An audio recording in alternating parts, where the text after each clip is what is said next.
our ability. In 2007, he attended our 6-week summer program. And again in 2017, he attended our 6-week summer program. Again in 2018, he came to us with the participants of O'Brien Teachers Training Institute program from USA. And in 2019, he attended our 3-week teaching for peace program and then 1-month program for Prakriti studies. And in same year, I think in winter, he again came to ISGS for 1 month to learn Prakrit language and literature. So we are very fortunate to have Dr. Andrew Bridges with us as today's speaker. And today's session chair, Dr. Minal Katarnikar, is a professor of philosophy at University of Mumbai. She has been director in charge of the Center for Extramural Studies, University of Mumbai from July 2018 to December 2021. Her area of specialization is epistemology, Indian philosophy, Jainism, and Buddhism in particular, and research methodology. She has authored 3 books and more than 50 research papers, which are published in different reputed national and international journals. She has participated in several national and international seminars, conferences in India and abroad. Interreligious dialogue is the area of her special interest, and she was invited several times to Rome and Philippines, along with many national programs for participating in international interfaith dialogue. So her wide research experience of guiding PhD and MPhil students at University of Mumbai includes 18 PhD and 16 MPhil awarded. And she is associated with ISGS for a long time. So we are very fortunate to have these both scholars with us as speaker and chairperson. Once again, I welcome you all. Thank you. Over to you, Prakhya. Thank you so much, Pandeyji. Thank you very much. And without any much ado, I think we should start the lecture. It is about non-violence, animal rights, and diet. So we are going to delve into some of the philosophy and some of the applications. If you are not able to, if you're trying to open your videos and you are not able to, because we have put some restrictions. So if you have any questions, you can raise your hands and we will deal with them at the end of the lecture. Dr. Andrew Bridges, I welcome you. Thank you so much for coming, and let's start the lecture. Okay. Well, I just want to say thank you, everyone, for inviting me at ISJS. It's great to see you all again. And thank you, everyone, for listening. So depending on where you are, good afternoon, good evening, or good morning. It's morning here, but evening there. So I'll go ahead and begin. Let me share the screen because I have a PowerPoint that will, here we are. And let's begin, and I think it will work. So from beginning. And can everyone see that? Okay, excellent. So here we go. See the excuse me. So thanks you again. The title of the presentation is Nonviolence, Animal Rights, and Diet in Jainism, and this is similar in content a bit to the course taught at California State University Fullerton, which is entitled Nonviolence, Animal Rights, and Diet in Jainism. And so I'd like to begin with a bit of a story and then relate it to how I see some of these concepts working. So some of the helpful or enriching concepts, we're going to be looking at Ahimsa, Anekanta, and Aparigraha, and then we're also going to be looking generally at hermeneutics, phenomenology, and reflective equilibrium. So here we go. In the summer of 2019, I was in India studying Prakrit grammar with Dr. Asoka Kumar Singh. through the program at International School for Jain Studies. As I walked past the Jain temple to the classroom each morning, I noticed a Jain nun having discussion with members of the laity, the community. One morning, as I was walking past to get to class, I saw the Jain nun point to the ground a few feet in front of me, indicating that I should pay more attention to where I was walking. I looked down, and on the ground in front of me, I noticed a line of ants in my path. As I walked to the classroom, I made sure not to step on the ants. And generally, I made sure to pay more attention where I was walking from then on. If the Jain nun hadn't made the effort to bring these ants to my attention, there's a high likelihood I would have stepped on the ants and not even realize I'd done it. So I would like to utilize this example to introduce three concepts I find valuable for studying religious studies, philosophy, and ethics.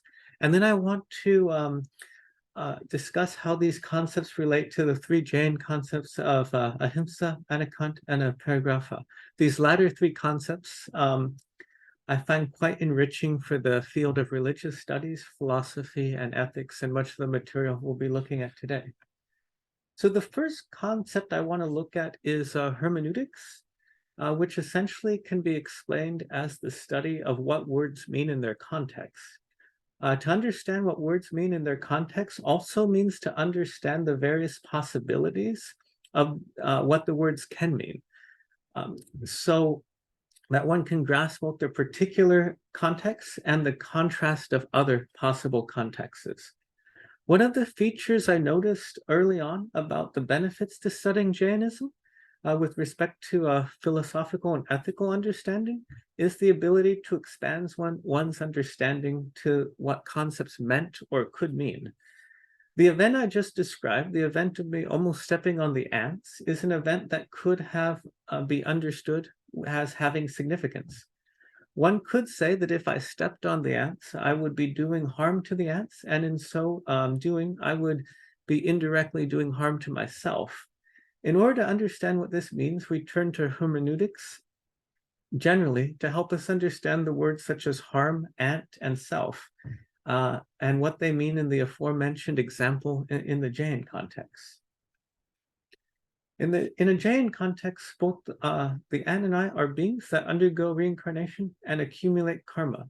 We are both life forms capable of experiencing liberation when we have been reincarnated in human form. Teleologically speaking, this fact about the Jain concept of life, whether it is human or insect, becomes of paramount importance to ethics. We both exist in a cosmos that provides the context for ethics, purpose, and understanding of a Jain concept of life.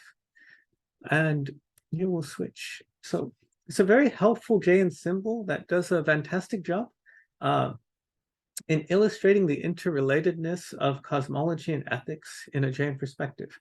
Let's turn to the symbol as a way of informing our hermeneutics or as helping us understand more fully what the aforementioned words mean. In 1974, in honor of the 2500-year anniversary of Mahavir's, the 24th Tirthankara's enlightenment, attainment of liberation, a symbol for the Jain religion was rendered and accepted by all sects of Jains. At the base of the symbol reads the phrase Parasparo Pragraho Jivan. The phrase is from the chapter 5, verse 21 of the Tattvara Sutra, and I find the profound translation of this phrase by Dr. Jain scholar and practitioner Shugan C. Jain, who's here, who translates the phrase in his translation of the Tattvara Sutra, which reads, "The function of souls is to help one another." The first symbol above the phrase serves to delineate both the collection of symbols, meaning this symbol here, serves to delineate both the collection of related symbols inside it and the shape of the Jain cosmos itself.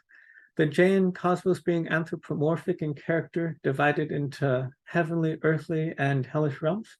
realms in which life forms or jiva can be reincarnated into. The first symbol within the shape of the cosmos, the hand held out to encourage nonviolence, or ahimsa. The word ahimsa is written in the center of the hand and circumscribed by the circle containing 24 line segments, which symbolizes the 24 Tirthankaras who each followed and taught the principle of ahimsa. Ahimsa is often translated as nonviolence and is one of the 5 vows in the Jain religion, and is also an essential aim of Jains. The principle of nonviolence is understood within the context of the Jain karmic system and is understood to apply to all life forms, human, animal, insect, and plant life. All life has the potential for liberation from the cycle of samsara once it is in human form, and all non-human life has the ability to reincarnate. Ideally, all thoughts, speech, and action should be considered and performed in the atmosphere of ahimsa.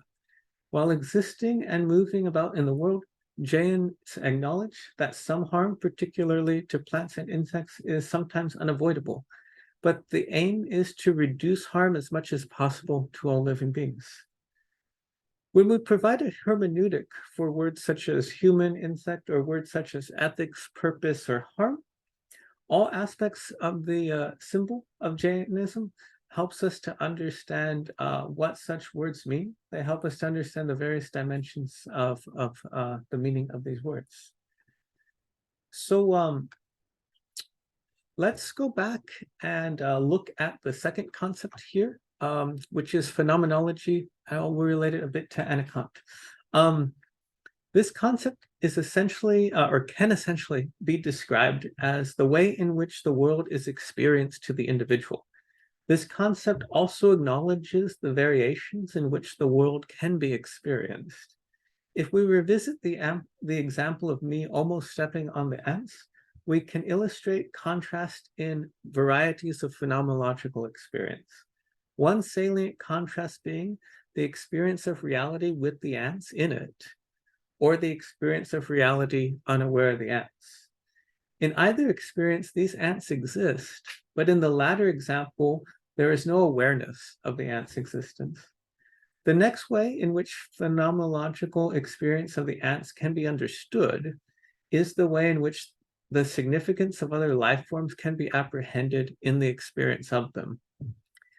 It is the existence of life phenomenologically experienced as something that has significance or as something that does not have significance. So this is a general question posed in relation to the topic here. Again, I want to generalize this question concerning the way in which animal life can be phenomenologically experienced and the ethical applications of the variety of phenomenological experience one is able to inhabit involving animal life. And we'll talk more about that. The Jain concept of Anekanta is extremely helpful in providing an ontological structure for ethical interactions to be evaluated on the basis of reduction of harm, or when evaluating ethical viability of an action based on the criteria of the action causing the least amount of harm. Anekanta, and we'll go here, is often translated as many-sidedness or non-one-sidedness, and it enforces the idea of non-absolutism in one's philosophy and ontology. The doctrine explains that multiple perspectives or views exist. The illustration of the 6 blind individuals who encounter an elephant from different perspectives, i.e. different locations on the elephant, is often provided as a helpful illustration to understand Anekanta. In this illustration, 6 blind individuals have encountered an elephant and are describing the parts of the elephant they are touching as different objects. For example, one blind individual touches the leg and says it's a tree. Another touches the elephant's ear and claims it's a fan. And an individual touches the elephant's trunk and claims it's a snake, etc. The disagreement is resolved when a sighted individual is able to explain to each of the blind persons that the object they are describing is in fact an elephant, but also how their description of the object appeared correct to them from their point of view. But was only partially accurate to the extent that the object they described possessed some similarities to the particular feature of the elephant. In the illustration, the cited individual represents the individual who has achieved omniscience and has communicated the correct view and knowledge of the nature of reality and ethics to their followers. The Jains, for Jains, this knowledge is the truth expressed in Jain tradition. The concept of Anekanta, I suggest, is also quite enriching to the concept of phenomenology and to attempting to understand some of the very real pragmatic differences between humans and animals, differences that seem to be widening as humans continue to exist in their Anthropocene. And so let me go to a quote. In his work, Homo Deus, A Brief History of Tomorrow, Yuval Harari elaborates on this qualitative difference between humans and animals, explaining that humans are not substantially different. I know many models, particularly like Descartes, have humans and animals difference in a substantial way, and this is he says, an error. But there's a qualitative difference here. And that qualitative difference is that we as humans have extremely intersubjective and powerful intersubjective realities. So Harari writes, during the last 70,000 years, the intersubjective realities that sapiens invented became ever more powerful, so that today they dominate the world. And he's continuing quote with the question, will the chimpanzees, the elephants, the Amazon rainforest, the Arctic glaciers survive the 21st century? This depends on the wishes and decisions of intersubjective entities such as the European Union and the World Bank, entities that exist only in our shared imagination. No other animal can stand up to us, not because they lack a soul or a mind, but because they lack the necessary imagination. Lions can run, jump, claw, and bite, but they cannot open a bank account or file a lawsuit. And in the 21st century, a banker who knows how to file a lawsuit is far more powerful than the most ferocious lion in the savannah, end quote. This is how he articulates some of the qualitative differences between humans and animals, particularly now. In a very real sense, this qualitative difference between humans and animals, which Harari articulates, means that animals lack the ability to advocate effectively for their own well-being in the Anthropocene. At the same time, it is recognized that animals seek their own well-being and that they do have their own unique phenomenological perspective concerning their own well-being, even if this perspective is simply the reaction against their own harm and the continuation of their own survival and the survival of their offspring. Although according to our best scientific estimations, the majority of animals lack robust philosophical categories, such as existing as ends in themselves, their behavior indicates a perspective of existing in themselves and for themselves, as opposed to existing as a means to an end, or as existing to be destroyed and have their remains transformed into commodities. Given the existence of both the phenomenological experience and perspective of the animal, both Anekanta and Ahimsa would suggest advocating for the rights of the animal. Anekanta becomes applicable in this situation because it appears to be the most robust ontological structure in which powerful intersubjective realities can peacefully interact and develop greater understanding and appreciation. Although the animal is unable to participate as fully in the intersubjective realities being discussed and debated in a pluralistic structure of Anekanta, the pluralistic structure of Anekanta would suggest or insist that the intersubjective realities of the animals still exist as they are and not be harmfully destroyed or transformed into that which others would tenaciously declare them to be. The most thorough application of Anekanta to the moral status of animals becomes the imperative that they be allowed to exist in themselves and for themselves, and free from harm. Within the ontological structure of Anekanta, the unharmed existence of the animal as opposed to their hypothetical imagined rational argument, becomes the validity of their perspective. So let us turn to the third concept, which if we know, so if we go to the reflexive equilibrium here, and in the text Moral Reasoning, David Morrow defines reflexive equilibrium as the process of eliminating the inconsistencies in your moral beliefs. He also explains that one is in reflexive equilibrium when all of your moral beliefs fit together well, which means at a minimum that they do not conflict with one another. So reflexive equilibrium is often utilized in debate concerning the well-being and treatment of animals because humans treat animals in a variety of ways, and that much of our reasoning for doing so contains ideas that morally speaking are perhaps essentially arbitrary or at the very least contingent on what is easily changeable. Here I'm thinking of the particularly about animals that many humans place into categories of pets, others animals which many humans place in the category of food, and animals which many humans place in the categories of either wild or a nuisance or something like that.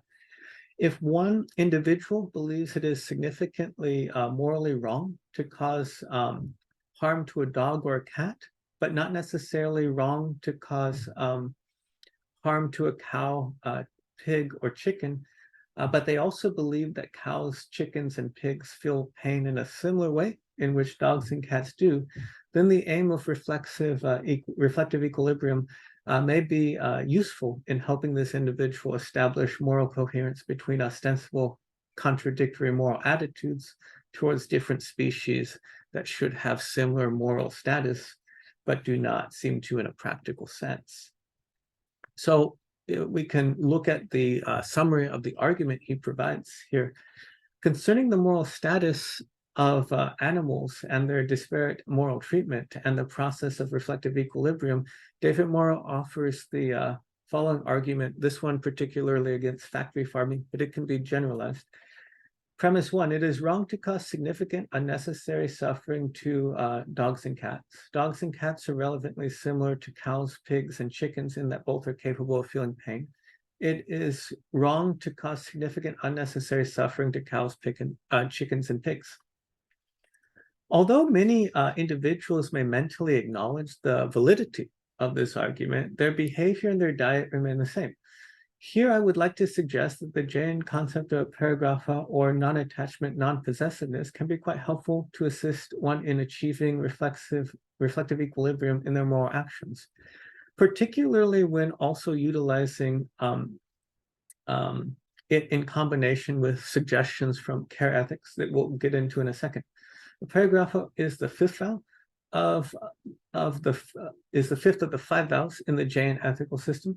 In the context of the householder or laity, Jain scholar Jeffrey Long explains the Aparigraha to mean maintaining an attitude of non-attachment to worldly possessions, and that lay persons who abide by this vow will often set precise limits on how much of a particular item they will own, and then live within those self-imposed limits. Placed in the context of Ahimsa and concern for others, dimensions of Aparigraha are succinctly summed up by Gandhi when he explains, live simply so that others may simply live. Here, the concept of Aparigraha might help us to not be attached to practices or consumer habits that reinforce that we ourselves, what we ourselves find ethically inconsistent with our own beliefs concerning the moral attitude of animals. And here I just wanted to stop and maybe elaborate a little bit on this. Here I mean just more of a general understanding of non-attachment. And this is particularly useful for apprehending moral thought experiments. So if I give the example that Peter Singer gave of the person seeing the child drowning and is going to save the child, but they'll end up ruining their shoes. the obvious answer is to ruin the shoes and to save the child. He'll then make a similar argument for donating money to save children. But the whole premise of the first argument is a certain non-attachment to the shoes themselves in relation to the welfare of others. So in a general sense, that's essentially how I'm looking at the non-attachment in a general sense, where too much attachment to possessions just sort of cause moral arguments to be non-starters. Then we could imagine things like the shoes being made out of leather and being non-attached to them in that sense.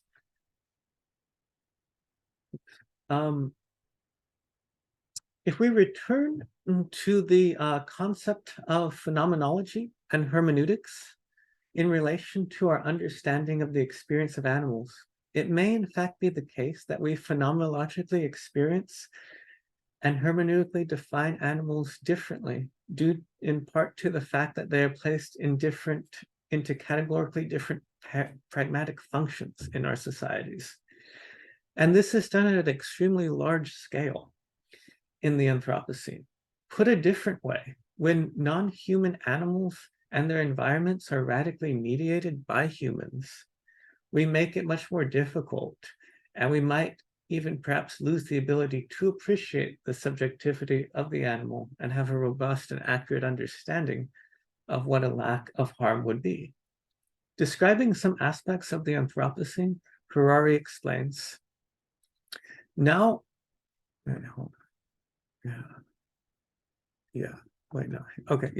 that's the correct slide, sorry.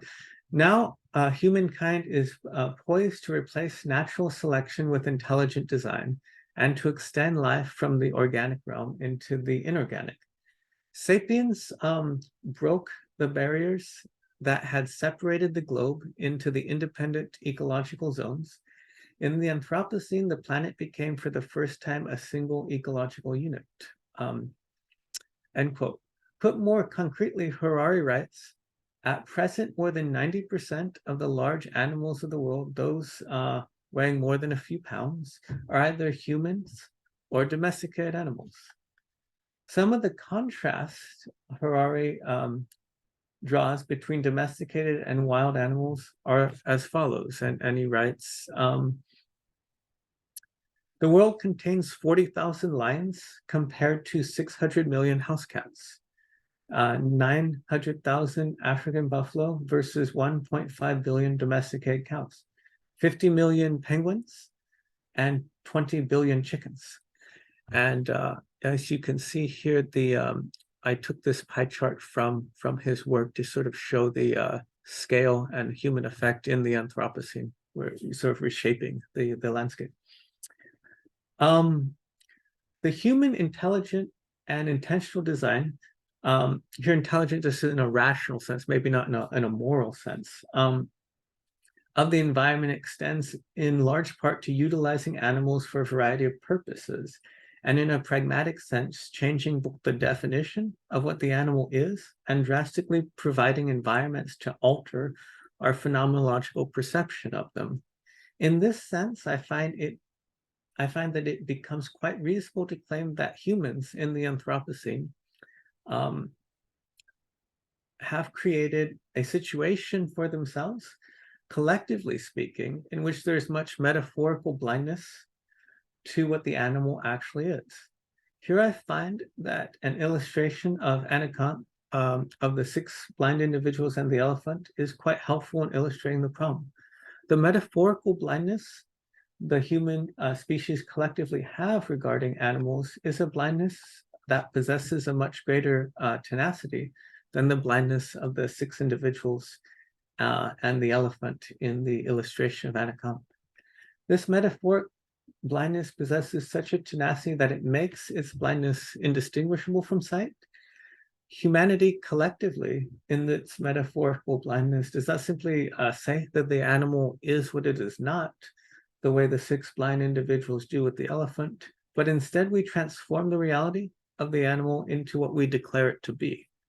We declare the animal to be food, clothing, jewelry, furniture, entertainment, the object of experiment, and then we transform the animal into our perspective of it. In such destructive acts, it is possible that we create something akin to pragmatic truth, but for certain, we do extreme harm. In such situations, particularly when individuals do find contradictions in their moral principles and aim to seek reflexive equilibrium, I find that ethics of care can nicely dovetail into practices of ahimsa, particularly with situations involving animal well-being. Let us turn or return to the example of reflexive equilibrium involving the tantamount nature of dogs and cats with cows, chickens, and pigs, but the acknowledgement of the disparate moral treatment. Yeah, so here we go. So again, recall it is wrong to cause significant unnecessary suffering on dogs or cats. Dogs and cats are relevantly similar to cows, pigs, and chickens in that both are capable of feeling pain. And it is wrong to cause significant unnecessary suffering to cows, pigs, and chickens. Okay, so if an individual agrees with the premises and the conclusions of this argument, and they mentally acknowledge that they believe they morally should not consume animal products, and also have the means to partake of a plant-based diet, they still might not put such moral beliefs into practice. When questioned as to why, they simply may reply that they do not care enough to do so. Or put a different way, the individual may simply reply, I should care more, but I don't. Or I wish I cared more, but I don't. In such circumstances, care ethics provides a template to increase care given its absence in the individual. In the article entitled Care Ethics, 4 Key Claims, Stephanie Collins explains that we can foster an attitude of care by doing the following. And so I'll quote from the article. This in attending, and so this is elaboration on how to increase care. Attending to the reasons we have to care about something, as well as downplaying the reasons against caring about it, or simply acting as if we care about it, with the aim that such actions will produce the attitude. And even this is impossible, and even if this is impossible, we can exercise long-term cultivation of dispositions and capacities to experience care emotions, so that the statement, you ought to care about suffering, say, would translate into you ought regularly to attend to others' suffering, do your best to ignore others' demands on your attention, place yourself in environments where suffering presents itself, remember or imagine yourself suffering, and so on. Such practices, I suggest, particularly guided by the principle of ahimsa, regarding to reduce the amount of harm to all creatures, when applied to animal suffering, may motivate individuals to have their moral convictions and their moral actions be more congruent. Aligning moral convictions with moral actions may also have to do with how we continue to hermeneutically define and also phenomenologically experience the animal. It may also further motivate individuals to see the animal as a life form existing in itself and for itself or for its own sake. And here we would move past just the utilitarian arguments of the greatest good for the greatest number, which is good, but we would also attend to the animal as the particular. So here are some of my thoughts on how Ahimsa, Anekanta, and Aparigraha relate to phenomenology, hermeneutics, and reflective equilibrium for animal rights, nonviolence, and diet. So thank you very much, everyone.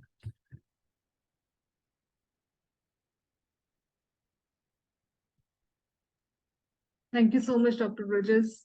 Let me stop sharing. So I did, I'm no longer sharing the screen. You are. Well, I am sharing the screen. Oh, sorry.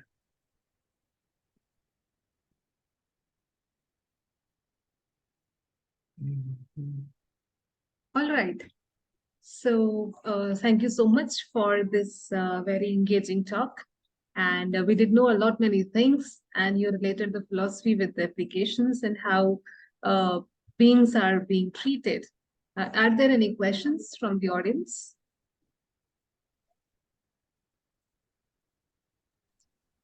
Any questions, comments, suggestions, inputs?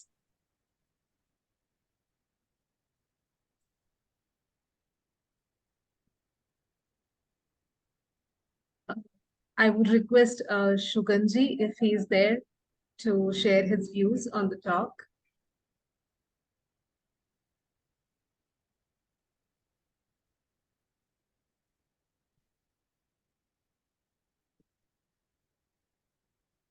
I think he cannot hear me. All right, doesn't matter. I would request Dr. Meenal ma'am to come ahead and share her views.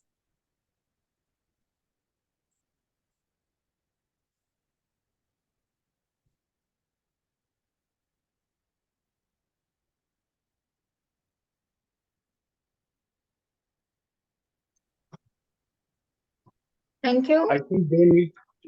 Yeah. That's okay. Professor Andrews, it was very interesting talk, and you showed the interesting relation between the basic principles of Jainism, I will say fundamentals of Jainism, with very emerging areas in hermeneutics and phenomenology, as well as animal care, animal ethics, animal rights, and care ethics. It was, I will say, a very bold effort to connect the two streams, which otherwise wouldn't have any apparent relation at all. Yes, we talk about animal rights nowadays, and the area of discussion is very vast. And the arguments that you presented um, in connection with animal rights, as well as the connection between ahimsa and diet, they are very thought-provoking. When we refer to the Jaina arguments, we very rarely see this anthropocentric view as reflected in Jainism. For example, when you are defending care ethics, or when you are responding to the question, why should be there any care about others, or why should we care about other animals or suffering of others? The argument from Jaina vis-a-vis Indian side would be more on argument from analogy rather than the way you presented it from the side of care ethics. And in case, so the other angle of this argument and putting it in the Jaina framework, putting it in connection to Jainism was something which gives a lot of food for thought and some new avenues of the research in the new area, in the new direction. Uh, Again, you mentioned about the very famous parable, elephant and blind people, with reference to Anekanta. Now, that is, of course, it goes without saying that it highlights the conditional assertion and the respect for others, or the partial truth, as Jainas would like to present to the world. Its connection to Ahimsa is very interesting. Its connection to Ahimsa is very deep and reflective also. So Ahimsa doesn't remain only a way of life. or the principle wow in Jaina ethics, but it has its connection to all the rational affair that the Jainas would like to connect in the more broader sense. Overall, I was very much impressed by the way you were trying to put many themes as connected to Jainism, and I'm sure audience will take a while to respond to your talk. But I appeal to them to just initiate the discussion, induce the discussion, and speak little more. Make you speak little more about the themes in more detail. Would you like to respond to this factor of argument from analogy in connection to care ethics? Oh, yeah. Thank Okay, you. Pragya, I would like to make a few comments. I can't turn my video on, so I will just speak like that. Okay. Dr. Bridges, you gave a totally different perspective on the animal. Sir, you can turn on your video. Now you are able to turn on your video. Okay. Dr. Bridges, you gave a different perspective on the subject, mostly from the, thinking in the West. But when we talk of Jain philosophy, the principle of Ahimsa and animal rights and other things is more for personal benefit also than for the others. Because Ahimsa, we talk of Ahimsa more for our benefit. That aspect is missing. Because it is like I think of Darwin's theory of survival of the fittest. And that's what you have shown, the result of survival of the fittest, that the man, whatever it wants, it controls the total population. Okay. And we are seeing the effect of that through climate change and through scarcity and other things. So now we are concerned. It's not that because the philosophers are saying give rise to that. Now we are getting more concerned because it is harming us. I'm not able to breathe. I'm not able to live. So the perspective in this, I think you gave a totally different perspective, which is very important to justify, and let us say, think of animal rights. But the perspective is that that if you're talking of Jain philosophy, then that has to be taken. And I think then it becomes more effective. Because then in the other sense, people can say, who cares? Whether there are 900 million cats or 40,000, tigers. I don't want any lion because they kill me or they hurt me. That's the kind of thinking, So, I really liked the way you went about Ahimsa, Anekanta, and Aparigraha, hermeneutics, and phenomenology and other things. That's a very innovative way of looking at Ahimsa. Thank you very much. Thank you. If people would like, I can follow up a bit with the care ethics, just elaborating a bit, if that's okay. Yeah. Yeah. So yeah, no, thank you so much for both of the comments. One of the things, well, two of the things with care ethics, I think in a general sense that that if Ahimsa, particularly in sort of how a Jain perspective would exemplify it, I think that sort of brings awareness to other people on the variety of harm that can be done to animals, and then to the environment in general. And so a person who normally wouldn't pay attention to something like that, like I gave the example with the ants, or a person who wouldn't normally pay attention to something like the food that they eat, now they're confronted, now they do, and then they establish, okay, I do think that this, what I think is inconsistent, but then they get caught up with so much of the Yes. the day and stuff. So in one sense, I thought, well, care ethics can sort of, the way it's presented, show an individual how they might reduce harm given their own beliefs. And that it can be similar to Jain's, or it can just have a certain other logic, but it also helps to reduce harm.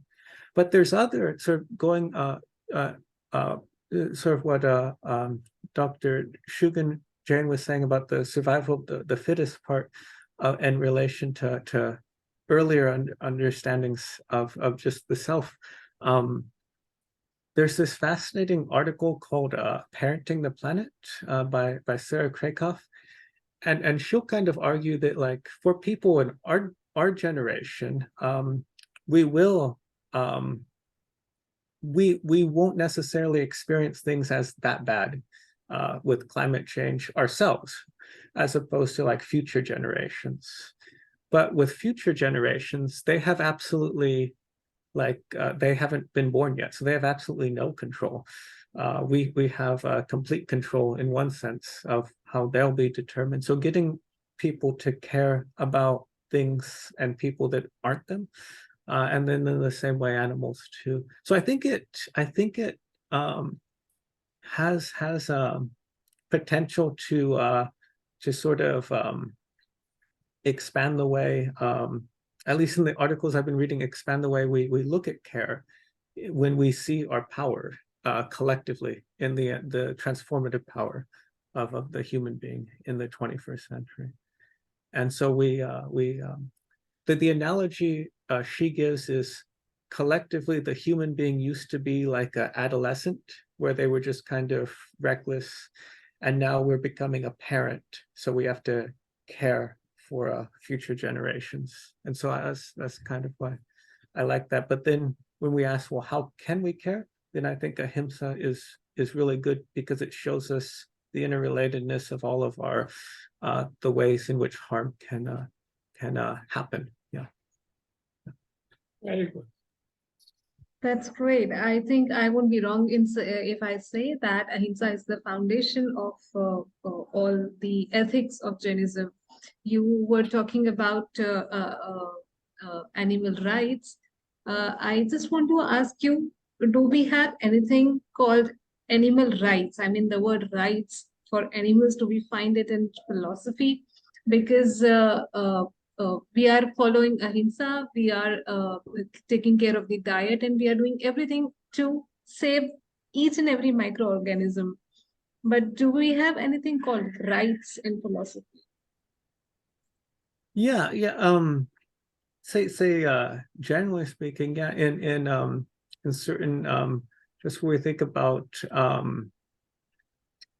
generally, like with social contracts, or with aspects like contractarianism versus contractualism. So it'll be when they think about where morality or ethics comes from, some theories will say, well, you set up just rules that everyone agrees to, and then you follow them, and over time those become laws, which then get reinforced into rights. And then the arguments made by sort of rights activists, animal rights activists, well, Peter Singer would be one from the 70s, I believe, where that would be sort of they'll make the argument that should be extended to the animal, and these are done in a variety of ways. But he will argue for utilitarian, meaning that the reason we have these rights is because we ourselves seek happiness and don't seek unhappiness or pain. And since animals are sentient, then we should extend those same rights to them. There is some worry, and this I've been pondering this recently, this idea of looking at animals sort of collectively like a resource, sort of like when you cut down too many trees, you plant more. And a similar thing with animals, where like, okay, we're using them as resources, so we want to replenish them, but it's not is not a focus on the individual animal as itself. And this, I think, you could draw more from other arguments, Jain principles of harm and non-harm, care, or maybe even a Kantian if you extend it to the animal. But here, utilitarian and other arguments for wouldn't I think be as good, because you're just sort of looking at it collectively. And then there's this shift to I think there's still a shift from seeing animals as a resource to existing just in themselves. Yeah, even I heard people are saying that we should not call them as it, but call them as he or she. So I think it's a completely new arena in Jain ethics. Thank you for the talk. Thank you so much, Dr. Bridges. Varsha ji has a question. Yeah. You Okay. can unmute. Actually, Would you- hello. You can hear my voice? Yes, we can hear you. Yeah, just I wanted to put up, I didn't have any query as such, but just wanted to put up that in the first chapter, Acharang Sutra, it is given that the word is used as a bhakhaij. That means that if we disrespect the world animal of water being, yeah, fire being, earth bodied, if we disrespect them, that means we are disrespecting ourselves. So it goes much with care ethics. Just now what Dr. Andrew had said. So, and supposing if we are denying the existence of their world, so that means we are denying the existence of ourselves also. This just I wanted to put up my point. Thank Yeah. you Thank so you. much. Yeah, no, that's good.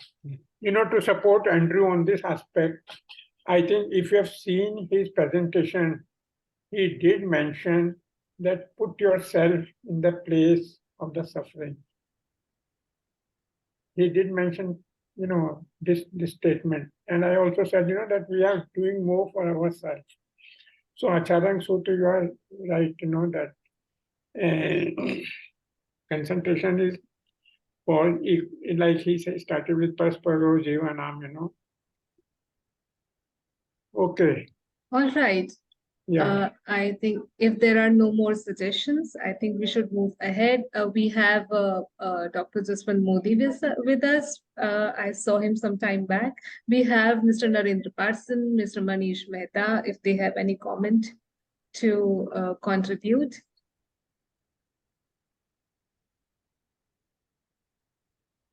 Great. Mr. Parson.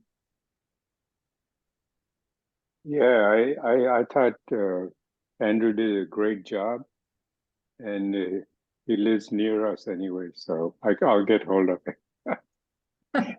That's cool. Good job, Andrew. Oh, thank you. Mr. Mehta, you were saying something? Mr. Manish Mehta. Hello. Yes, Jai Janand, everybody. Can you hear me all right? Yes, sir. Yes, thank you very much. And I apologize, I missed the timing and I joined the webinar a little late. So I heard the last about 15 minutes. Our dilemma is how do we now spread this activism and the philosophy of animal rights to the non-believers? Eventually we want people to connect climate change and the massive impacts and negative impacts and consequences of climate change to essentially addressing what goes in our stomachs, right? Starting with our own platter. We want to go out and be activists to drive electric vehicles, and we want to shut down thermal power plants and all those things, which is all fine. That's for other, levels of government and municipalities to do, etc. But what do we humans as take personal action?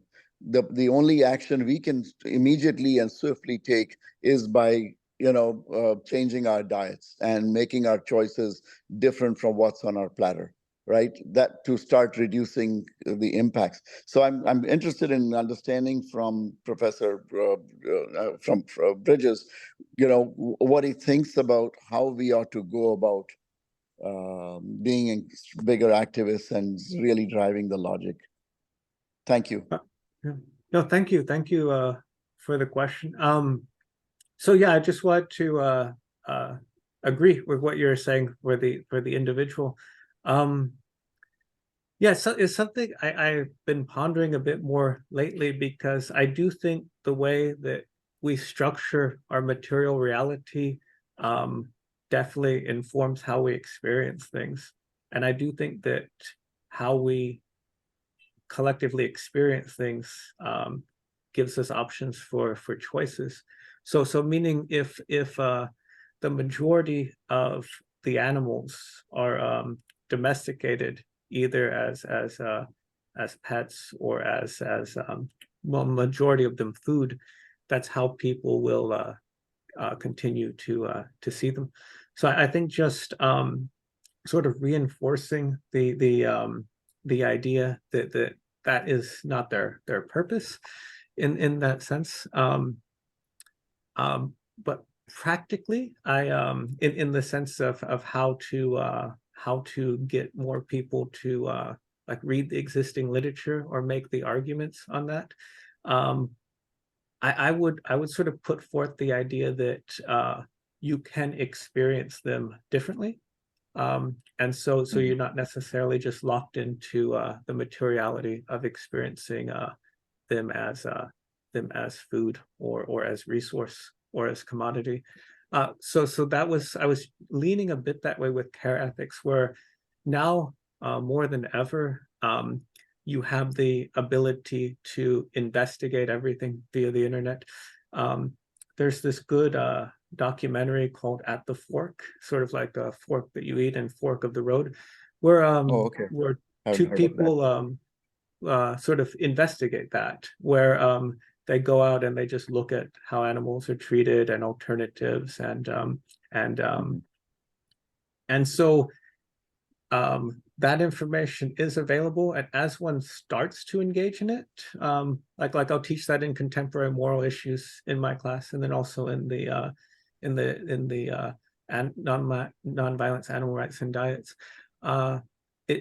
The compelling nature of that starts to build as people begin to care a bit and investigate more, and then investigating more leads to greater action. I do find that the most difficulty is just the part of the care ethics is they say, well, just actually setting aside the time, and that aspect of it, I think, is probably the most challenging for the individual. So I think we have come a long way, and there are miles before we go to sleep. All right. Thank you so much. Thank you, everyone. And for formal vote of thanks, I would request Dr. Mukesh Mehta from our team to just continue. Dr. Mehta. Thank you, Pragya ji. Hello, everyone. Jai Jini to you all. This was indeed a nice and very informative lecture on non-violence, animal rights, and diet in Jainism. On the behalf of ISJS, I thank Dr. Andrew Bezos for their lecture and nice presentation. Thank you, Dr. Andrew. I also thank Professor Minal Katarnikar for perfectly chairing the session and making her detailed remark. We are really obliged and thankful to having you with us, ma'am. Thank you so much. And I also thank our management, Dr. Sugandhan Jain ji and Dr. Srinatra Pandey ji, for their endless effort for promoting Prakrit language and genealogy in both India and abroad. I also thank my colleague, Ms. Pragya Jain ji, for coordinating the session properly. And I also thank our colleague, Mr. Sushil Janaji for providing his administrative and technical support. And as we all know, any such lecture and talk is always meaningless and irrelevant without aware and attentive audience. And we are happy enough to have such audience, such aware audience with us. So thank you all joining the session and lecture. And we hope that you will also join our future programs and lectures as well. Thank you all. Thank you, Jai Jain. And thank you, Dr. Mukeshji. Thank you, everyone. Thank you so much. And we are going to announce the next lecture in the next month very soon. It's almost done, and you will get the notifications as soon as possible. So stay tuned. Thank you so much. Jai Jain. Okay.